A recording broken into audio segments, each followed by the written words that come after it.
Angka galbay pinjol meningkat.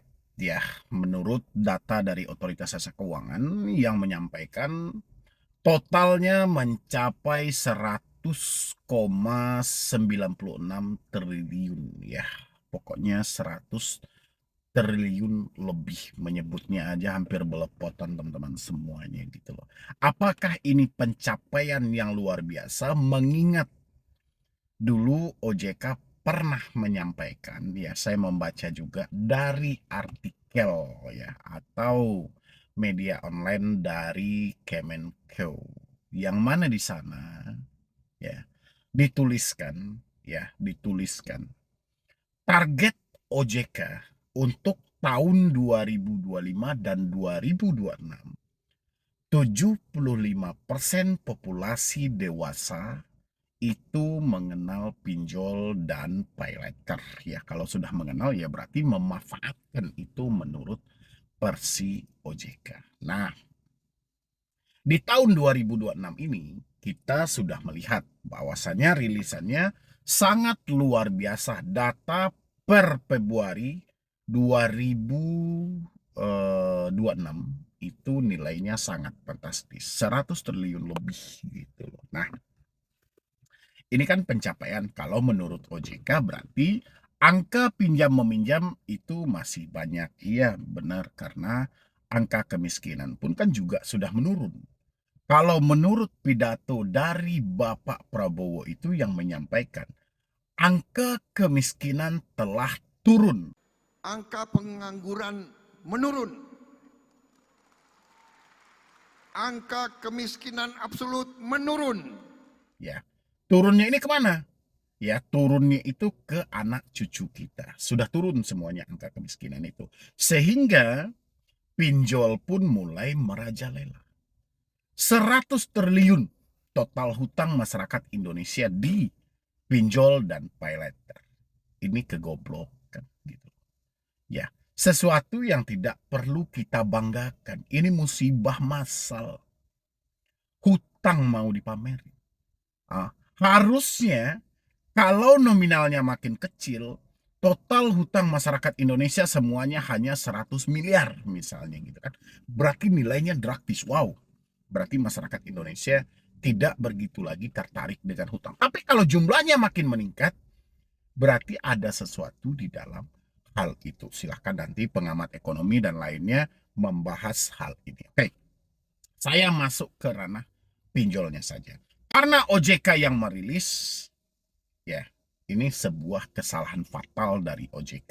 Apakah kesalahan OJK itu merilis hutang tersebut? Tidak. Kesalahan OJK adalah gagal menerapkan aturan COJK nomor 19 tahun 2023. Habis itu POJK nomor 11 tahun 2024 yang berlaku 31 Juli 2025. Kenapa OJK gagal menerapkan hal itu?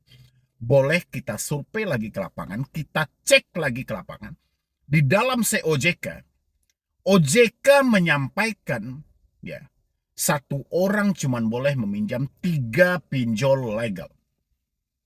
Maksimal. Oke, maksimal. Ini bukan minimal, maksimal. Angka teratas 3 pinjol legal. Tidak boleh lebih.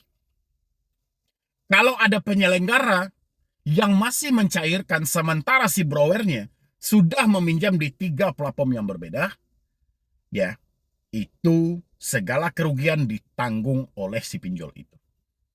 Ya, itu menurut versi OJK. Tapi kenyataan di lapangan, banyak masyarakat Indonesia yang sampai detik ini masih meminjam lebih dari 3 pinjol. Nah, sekarang kita tinggal nunggu kapan OJK bisa komprehensi pers menyampaikan yang meminjam lebih dari 3 pinjol atau 3 platform fintech ya, pinjaman keempat dan seterusnya tidak usah dibayar karena itu kesalahan mereka yang tidak mematuhi COJK nomor 19. Kapan OJK mau menyampaikan hal itu? Dianggap semuanya hutangnya lunas. Tapi kalau OJK hanya diam membisu 1000 bahasa, ya seakan-akan OJK tidak melihat apapun dan OJK hanya menunggu satu momen.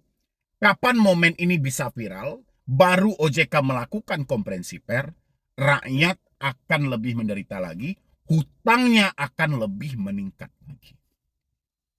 Kenapa? Karena tidak ada kontrol penuh dari pelaku usaha jasa keuangan. Dia sudah meminjam 4 aplikasi, pinjaman kelima cair juga. Dia sudah meminjam 3 aplikasi, 6, 7, sampai 8, cair juga. Tetap cair. Tidak ada kontrol penuh dalam hal ini. Ya, ini baru satu aturan yang kita bahas. Di dalam COJK itu banyak hal yang diatur.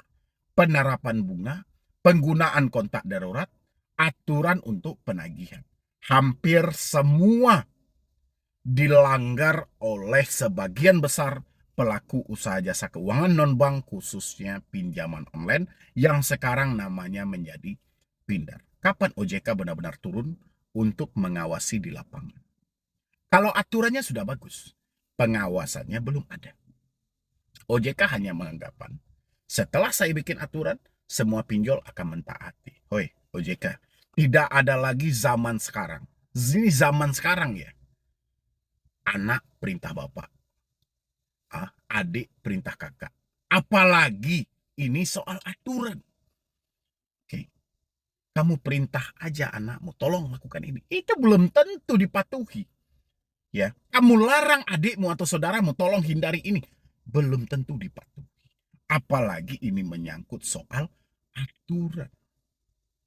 Ya, kapan OJK mau serius dalam hal ini?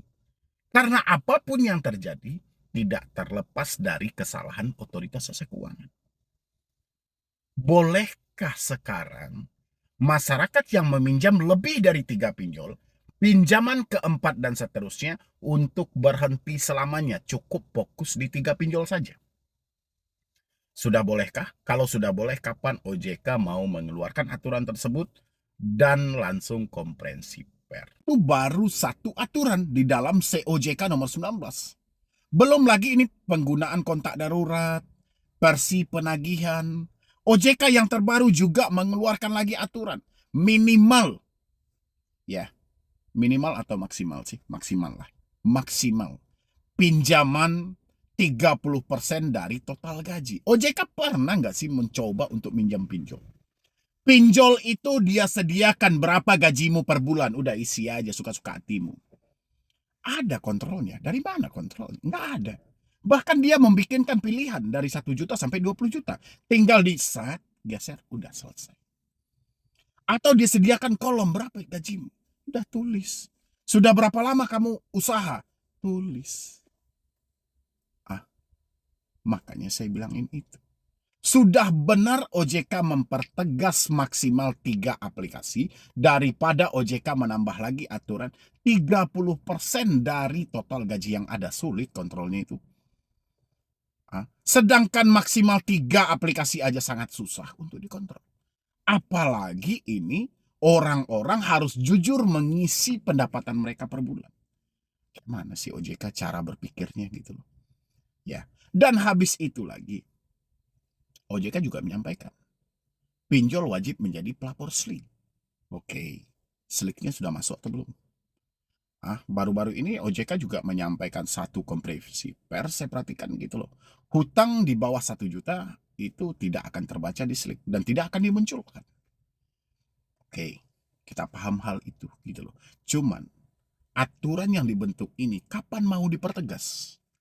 Biar masyarakat merasakan manfaat dari adanya otoritas jasa keuangan yang telah mengatur semua perbankan yang ada di Indonesia. Kalau kayak hari-hari lalu, ini seakan-akan pinjol hanya dikeluarkan izinnya. Apapun yang dilakukan pinjol, OJK-nya persetan. OJK tidak peduli. Kapan OJK baru muncul? Kalau ada satu kasus yang viral. Kalau ada kasus yang viral, OJK-nya muncul. OJK seakan-akan menjadi pahlawan kesiangan. Untuk apa? Untuk mengeluarkan aturan demi aturan. Padahal aturan itu tidak dipatuhi, aturan itu tidak ditaati. OJK hanya diam 1000 bahasa. Gimana pendapat teman-teman semuanya? Yang setuju, isi di kolom komentar. Share video ini sebanyak-banyaknya sampai ke otoritas jasa keuangan biar mereka berbenah diri. Yang sudah terlanjur meminjam pinjol, jangan tambah lagi hutangmu. Jangan percaya-percaya dengan jasa-jasa yang berkeliaran di luar sana. Cukup fokus di hutang yang ada, insya Allah semuanya akan baik-baik saja. Sekian dulu dari saya, Medi Broni.